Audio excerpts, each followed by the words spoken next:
man, we back with another video. But tonight, wherever you are, man, I overanalyzed Real Steel and Struck Fucking Gold by Film Junkie, man. I was thinking about this video, I was thinking about this movie like two weeks ago. Maybe 3 weeks ago. And then this video popped up on my feed, so I just put it in my watch later, bro. Why has there not been a sequel made of that? Huh? Real Steel. Y'all need to do that. Let's go, though. Let's go ahead and get into it, see what they talking about, bro.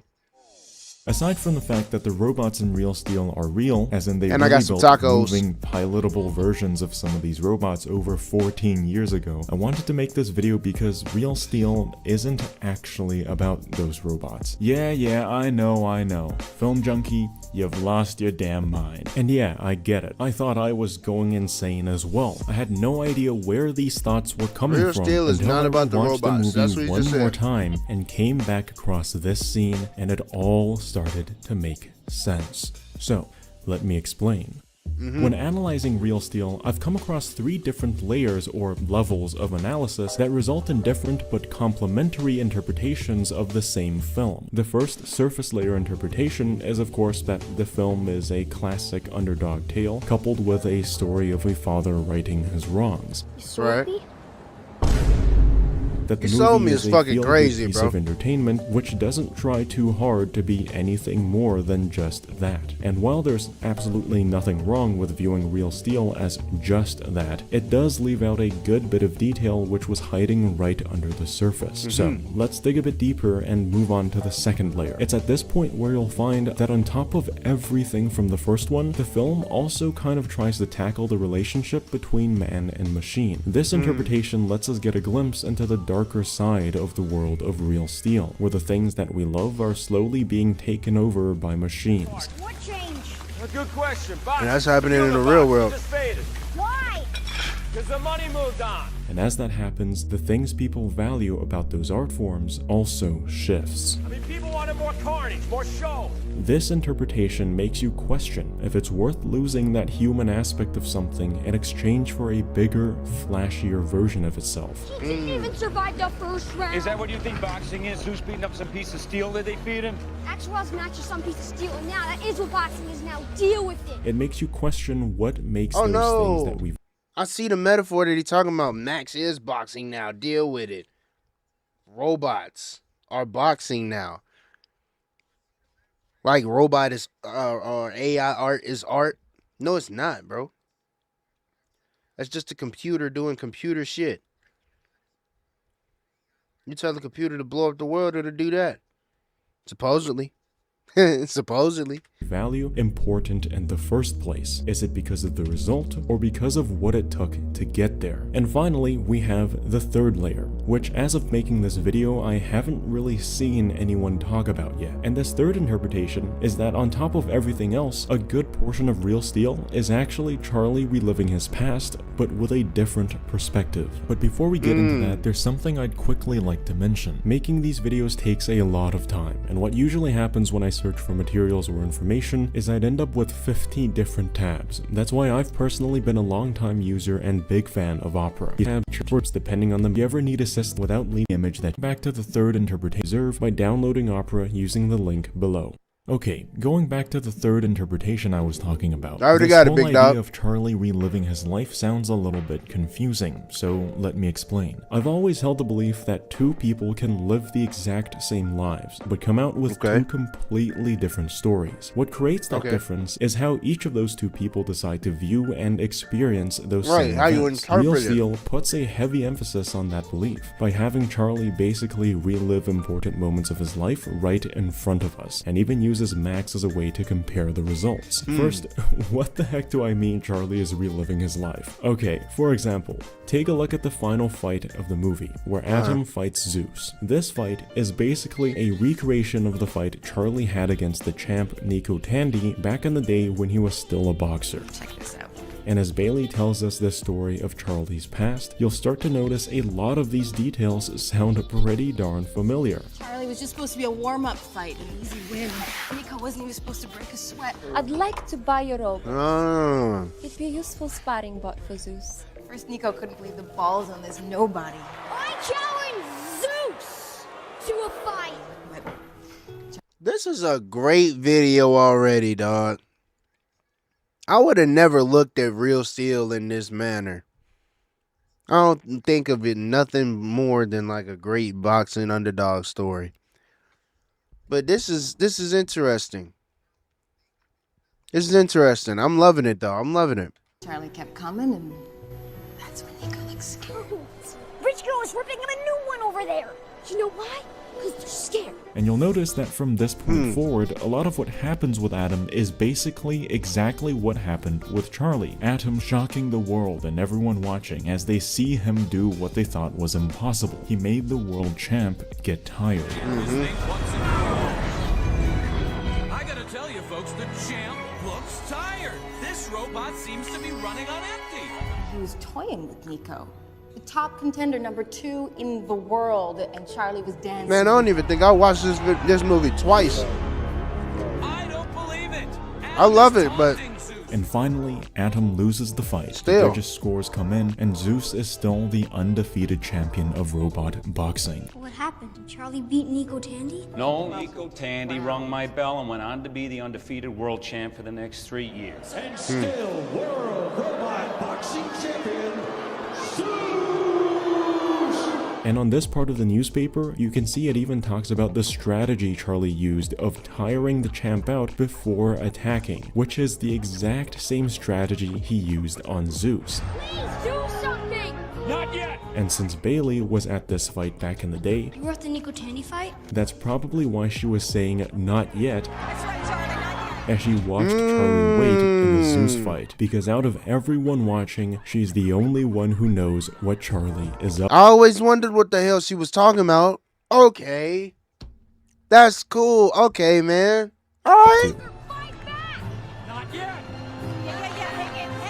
Okay, so now the question is why? Why write this story in a way where Charlie is being put through the same exact set of events? That is well, that because is the this question. time he comes out with a different story. Yeah. This time he takes that defeat as a victory and starts recognizing all the great things that came from their journey with Atom despite ultimately losing. From fixing his relationship with Max to putting Atom's name out there for the world to see. This really is the start of something big.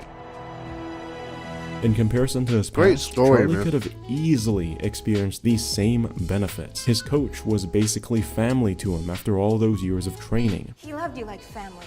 And his fight against Nico Tandy put his name out there to the world as the Right. underdog who gave the champ Right. a run. They for never his gonna forget Adam's name, bro. They always gonna remember Adam as that bot that pushed the nigga to his damn near the limit. You know what I mean? Made that nigga tired.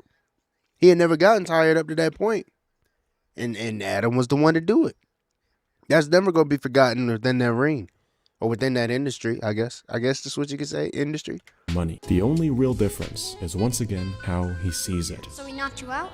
Oh yeah, so did a lot of guys. Yeah, and you knocked a lot of guys out too. 24 and Charlie. 19. 24 and It's not exactly a 19, but career. every fight a knockout. And it's only because he chose to see that fight as a loss. Now, what you mean by that? Every fight and knockout? Does that mean that every time that I fought, I was knocking niggas out? You talking about my 24, or you talking about the 24 and the 19? That's the question. The 24, or just the 24, or the 24 and the 19? We can't be talking about the 19. Leave the 19 alone, or it's gonna be your grave. And I don't want to have to do that to you, baby. But if I got to, oh, I will. Yes. That it actually ended up degrading his life and character instead of improving it. And that's what leads him to the state he was in the beginning of Real Steel. But this type of comparison doesn't stop here. Now let's talk about Max's role in all of this. Throughout Real Steel, Max is constantly used as a way to compare what Charlie's life could be like if he simply looked at things a different way. This contrast between how Charlie and Max sees things is constantly at play up until the end of the film, when Charlie finally changes his perspective for the better. And so we'll see that during his character development process, the film finds a way for us to experience the same I thought they set had of something with events Noisy from Boy, two boy. different perspectives. Noisy So boy. let me Boy, show you look what- at that robot. That shit's so clean. It's the same set of events from two different perspectives. So That thing's so fucking clean, bruh. I thought they had something with Noisy Boy, boy. He got the shit beat out of him, boy. That wasn't even funny how they did it, man. Let me show you what I mean. If we take a look at these two fights, as well as the scenes that led up to them simultaneously, you can easily notice this at play. The first one being the Midas fight with Noisy Boy, and the second one being the fight at the zoo. I thought he had it. Atom. First, let's see how characters get their robots. Charlie, at this point in the film, is still constantly taking things at face value. A win is a win, a loss is a loss, and there's nothing else to it. That's the type of Kobe mindset shit. he has. So he hears there's a deal with Noisy Boy. Noisy Boy's for sale. Wow, in his day, Noisy Boy was a killer. A legendary boxing robot, and so it Noisy must Boy is be good. clean, Boom, man. Instant buy. No research, nothing. Just spend the money. Oh, that's stupid. Oh, I got the money. In fact, he spent such little effort learning about Noisy Boy He's that dumb. once it arrived, he didn't even think of the possibility that it could have been set to use Japanese instead of English. Work. Right, left, uppercut. I knew that price was too good to be true. We got screwed. Nigga, he died. Nigga said we got screwed. Nothing crazy yet, but we'll get there in a minute. Now let's look at That how nigga Max said we got Atom. screwed. Again, Didn't even think that all these characters, whatever the fuck is on them, that got to be graffiti or something. That's just cool design. Anyway, left, right. He's not responding. We got screwed. We got scammed. He scammed us. Like, nigga, come on, bro. he happens across the robot, although this time not from a call. But unlike Charlie and his surface level interpretation of everything, Max literally has to dig deeper beneath the surface to get to Atom. And instead of buying it instantly, he has to spend the entire night digging Atom out. Alright, we're starting to see some pretty strong contrast, but let's keep going because it only gets better. After getting Noisy Boy, Charlie immediately wants to take him to a fight and earn some cash. So they head to Crash Palace in an attempt to make some money. Right, of course, as one does. Max, knowing Charlie is extremely unfamiliar with the robot, suggests that he take some small fights, win some easy cash, and I don't understand why Charlie over here big balling, big balls dropping. Like, what's that about, man? Where you get that confidence from? You didn't even make the thing swing a punch. Charlie did. I mean, Max did. Max made the thing actually swing a punch. And you over here, oh, you could beat anybody in here, nigga. You don't know how to speak Japanese. Unless they changed, you know, the programming or whatever. I don't know. just get the heck out. We should take an undercard fight, make a little cash, and get the hell out of here. Charlie, of course, disregards that advice and immediately chooses the main event. He's gonna crush Midas, not Dumb gonna make nigga. some real cash. We'll take Midas. Despite never even testing out, learning, or training with Noisy Boy, Charlie automatically assumes that Noisy Boy will give him an easy win because of its reputation as a legendary That's boxing so crazy. robot. Fifth, this is Noisy Boy, an original Takmishido bot. He was a World Robot League boxer. Come on. And so what's the result? 1-2 Overlord. Dumb nigga. Freak off. Like So I now said, let's it was confer fucked up that the way they Max, did he Noisy also Boy. immediately asks for a fight All after because of Atom him. is functional. Can we get him a fight? This time, however, Max tests out Atom's All features because of and Charlie. gets familiar with using him before the fight at the zoo. Like Charlie, he's faced with the same question. Take the easy fights and pocket some quick cash, or go for the big bucks. He can fight my robot Metro. Charlie, not knowing anything Metro! about Atom and only seeing him as a bot dug up in the scrapyard, suggests that Max take the easy Big fights. Metro. $100 for 1 2-minute round. Take it. Nah, nigga, I know But who of Metro course, Max is. still decides to go for the big event, because this time around, unlike Charlie, Max actually took the time to understand Atom, and he knows what Atom can do. Bitch! And just like that, we saw both of our characters go through the same structure of events, but Yeah. both with a different Whoa. perspective. Charlie and his face value thinking consistently Knocked that nigga leading to his head own off. downfall. Of course, he lost. Never gave him a chance. He wasn't that good. Finn, he He can take anybody. in this wasn't place, that you know? good. He wasn't that good. I'm saying, he just said it could take on anybody in here. It's a legendary bot. I can do what the fuck I want to do. Nigga, we'll take Midas. Nigga, give me the main event. Like, nigga, nah, you thought you was cold. You thought you was cold. Don't try and blame the bot. It's you, nigga. It's always been you. You always been the reason. You always been the fucking reason, nigga. That's why we keep losing. That's why we ain't got no bread now. That's why you kept losing. That's why you got no 19 knockouts, nigga. Yeah, let's talk about it. That's why you got the 19 knockouts, bro.